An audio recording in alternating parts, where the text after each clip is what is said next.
and we treat him the way people treated King before he died. So with this divide and conquer, it was a great strategy on the part of the administration to manipulate by rewarding certain people for their silence and for their loyalty, to empower them with certain platforms so that they could spread their message to the masses. And it was an easy message to sell because we know that people were in love with the man in the White House. And one thing about love, if you study the way love works, the biochemistry of love, I studied it when this girl dumped me about 15 years ago. I tried to understand what was going on in my head. One thing we know about love is that love is not really rational. Love is not, it's not a logical process, right? It's a lot more like an addiction to cocaine. In fact, it affects the same part of the brain as cocaine does. And so when you're talking to somebody that's in love, you really can't win arguments with logic. In fact, logic will only make that person madder at you because you're confronting them with something that they don't want to believe, right? I do not want to believe that my president is XYZ. No, he is my wannabe baby daddy. He's the man of my dreams. I love him so much. Don't you say nothing bad about my Barack Obama. And so one of the things I noticed was that it was just really fickle to really even address what was going on in the White House on any level if you were in a public space, because you knew what the reactions were going to be. The great thing, though, over the last 5 years, I believe, is that because the relationship has been so revealing in so many ways in terms of really showing people what a black president really means, what any president means, and that skin color doesn't mean a whole lot, is that I think you're seeing people slowly gaining a political education. And they're starting to understand. For example, in '08, if we had a conversation about President Obama on Your Black World, it would go one way. You say one thing, you don't have to say anything critical. You say something that is not positive. We hate you, you're a hater, what's wrong with you? You're just jealous, you're mad because he gets all the attention and you don't, and nobody's listening to you anymore, and we don't need Jesse Jackson anymore. Who cares what you've done in the last 40 years? We love our president. Whereas now, you see a debate. You see folks kind of saying, well, actually, let's talk about this. And you see actually people attacking from the other direction.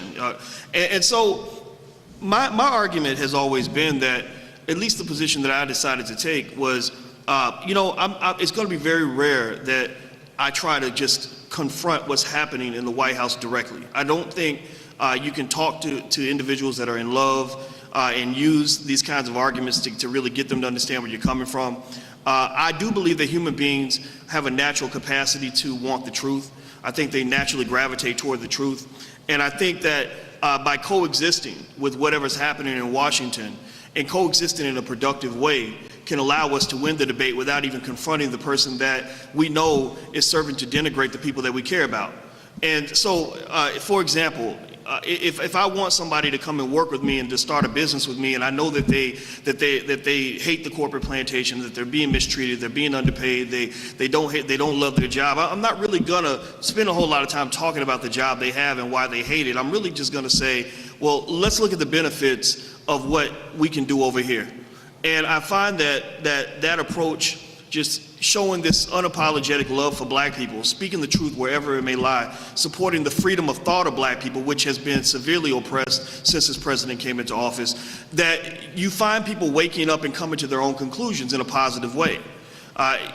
One of the things that has been incredibly frustrating has been, just so you know, maybe '07, '08, I worked a lot with certain people in this class. I don't know if they're leadership class or whatever these people are, the ones we see on MSNBC and all that. I worked with them because I didn't really understand the game that was being played. And as I moved away from it, I started noticing that basically they're taking advantage of the fact that, for the most part, our society has been corporatized. We have gotten to the point where we worship money. If you look at what kinds of messages our children are being inundated with, they are messages that really teach you to worship money. And I'm a finance professor, so I know capitalism very well. I know capitalism better than a man knows his ex-wife. And I studied it because when I grew up, I didn't have any money, so I figured if I studied money and learned about money, somebody paid me money to talk about money. But the thing I learned also about capitalism is that in this society, we live in a capitalist democracy. That capitalism is I don't see it as a bad or a good thing. I see it as a powerful thing. Fire is powerful. Fire can cook your food and keep you warm, or it can burn you and your family alive.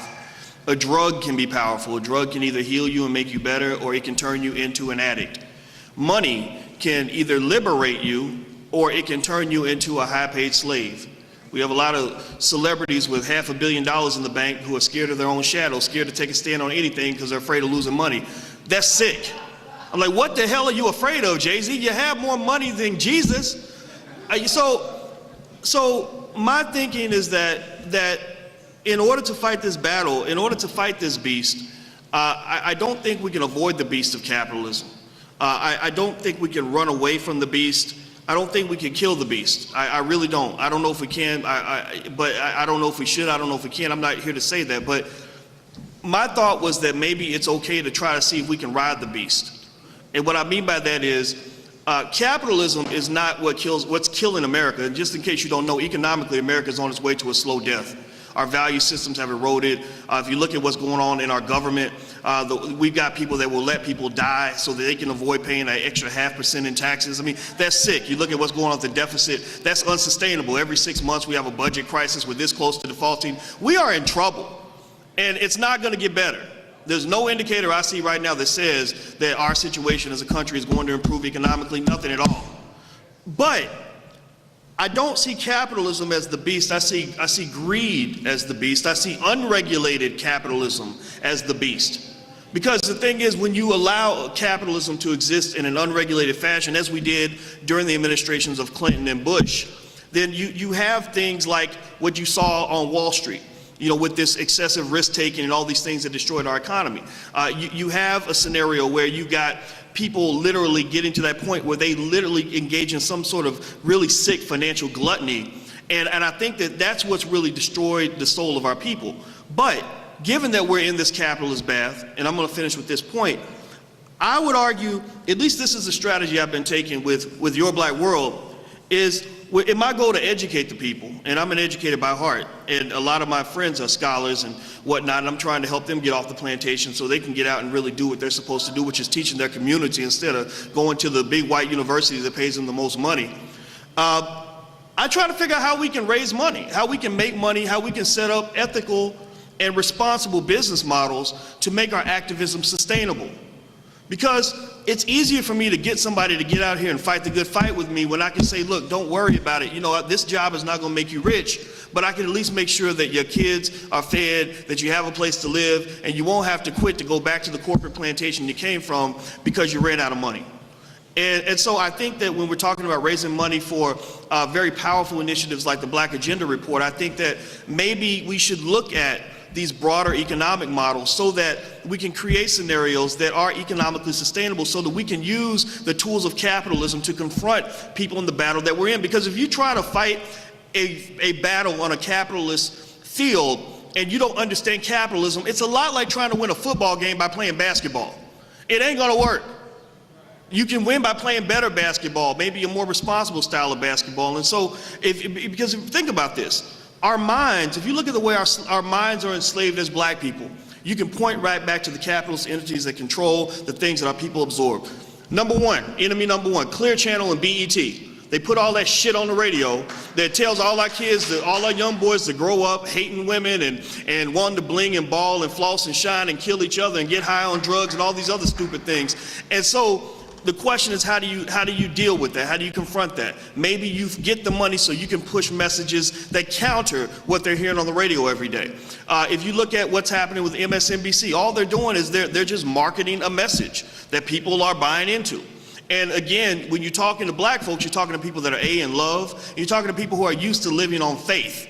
Faith means that even when every piece of logic points to the contrary, my faith tells me that it's still going to be okay, or that Barack is still a good guy, even though all the evidence points in the other direction.